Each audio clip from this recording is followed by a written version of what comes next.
hari bulan, pilihan raya yang pertama.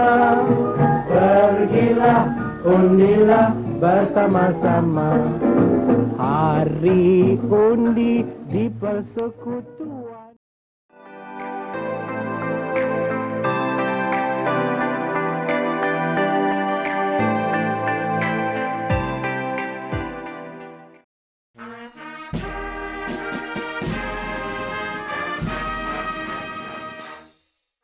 Di Sabah, terdapat banyak parti politik yang mewakili etnik masing-masing, terutamanya menjelang pembentukan Persekutuan Malaysia.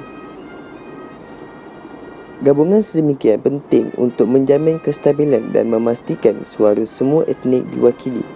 Parti Perikatan yang ditubuhkan gabungan daripada Parti UMNO, MCA, MIC, UMKO, USNO dan SCA. Parti Berjaya yang memerintah pada tahun 1976 sehingga 1985 dipimpin oleh Tun Fuad Stephens, manakala Jawatan Timbalan disanang oleh Haris Saleh merupakan sebuah parti berbilang etnik yang dianggotai oleh Bumiputra Islam dan bukan Islam. Pada tahun 1985, Parti Bersatu Sabah yang dipimpin oleh Joseph Pairin Kitingin berhasil menumbangkan Parti Berjaya dalam pilihan raya.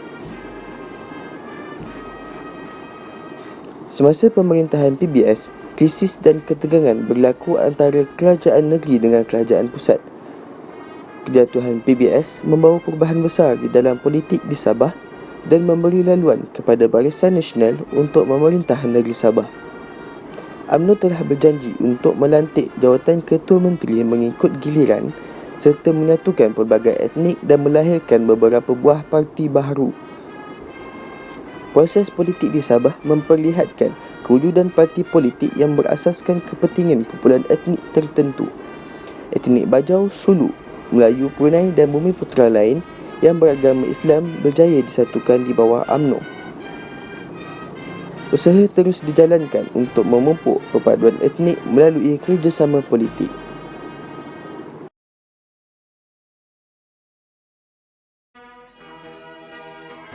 Di Sarawak, pelbagai parti politik ditubuhkan menjelang penubuhan Persekutuan Malaysia pada 1963. Penubuhan Persekutuan Malaysia turut menggerakkan penubuhan beberapa parti etnik. Bagi etnik Melayu dan Melanau, dua parti ditubuhkan berasaskan etnik dan kawasan.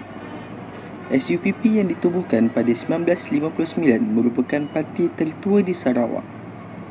SUPP pada peringkat awal bercorak berbilang kaum dengan 46% terdiri daripada kaum Bumiputra. Cadangan penubuhan Persekutuan Malaysia turut menggerakkan penubuhan parti etnik Melayu Melanau seperti Parti Negara Sarawak dan Parti Barisan Rakyat Jati Sarawak. Parti berbilang etnik iaitu Parti Melayu Cina India Dayak yang ditubuhkan pada 1964. Dan banyak lagi parti berbilang etnik ditubuhkan seperti Pesaka, Berjasa, Panas dan SCA. 1963, Parti Berdasar, Panas, Pesaka dan SCA bergabung menubuhkan Parti Perikatan Sarawak. Pada tahun 1966, Panas telah bergabung dengan Berjasa bagi membentuk Parti Bumiputra yang menjadi kerajaan pada waktu itu bersama dengan SCA dan Pesaka. Pada 1970, kerajaan campuran telah ditubuhkan apabila SUPP menyertai Parti Perikatan Sarawak meninggalkan SNAP sebagai pembangkang. Pada 1974, Barisan Nasional telah dibentuk akibat kemasukan SNAP dalam Parti Perikatan Sarawak.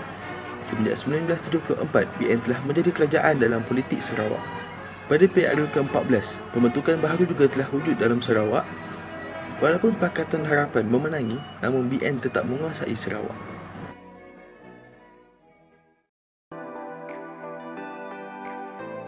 Pilihan Raya Umum ke-12 pada 8 Mac 2008 disertai lebih daripada 20 parti politik menyaksikan BN gagal mengekalkan majoriti 2/3 di Dewan Rakyat.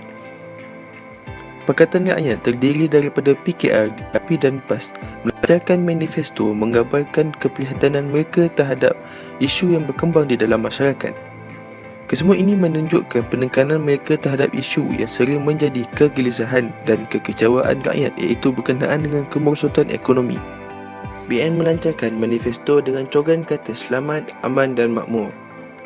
Hal ini selari dengan masalah yang dihadapi rakyat, iaitu berkenaan dengan ekonomi dan keselamatan, yang mana permasalahan kos sara hidup dan kekerapan jenayah meningkat. Pada PRU 2008, BN hanya memenangi 140 kerusi iaitu 63%, manakala pembangkang sebanyak 82 kerusi daripada 222 kerusi parlimen. Perbezaan bilangan undi antara BN dengan pembangkang ialah 4.91%.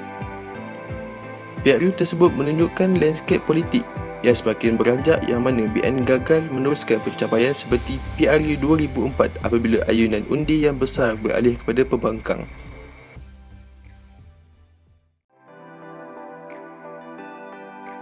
Keputusan PRU 2008 menunjukkan perbezaan corak pengundian daripada PRU sebelumnya. BN kurang mendapat sokongan daripada majoriti masyarakat.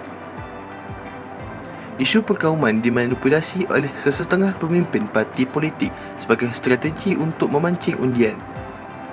PRU 12 menunjukkan pola pengundian yang berbeza, iaitu tidak lagi didasari dengan kaum dan agama. Pengundi berminat dengan isu yang lebih besar seperti urus takbir, kebebasan bersuara dan sebagainya. Maka parti politik perlu merangka strategi yang sesuai dengan perubahan yang berlaku dalam masyarakat. Perubahan strategi daripada perjuangan yang berteraskan perkauman kepada perjuangan yang mengutamakan kepentingan dan nilai universal dilaksanakan dalam setiap parti politik. Hasilnya, masyarakat dapat melihat perkembangan politik menyeluruh melampaui politik perkauman. Secara tidak langsung, ia menggambarkan kematangan demokrasi dan berpolitik dalam kalangan masyarakat.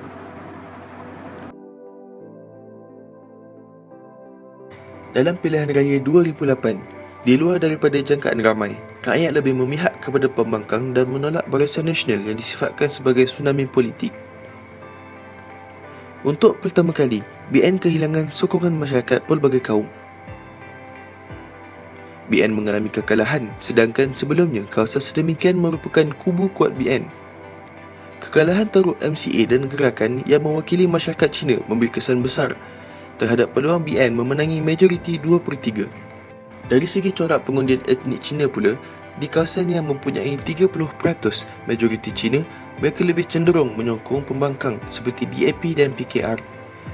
Sokongan orang Melayu terhadap PKR semakin meningkat di kawasan yang mempunyai ramai pengundi Melayu berbanding sejak awal penubuhannya.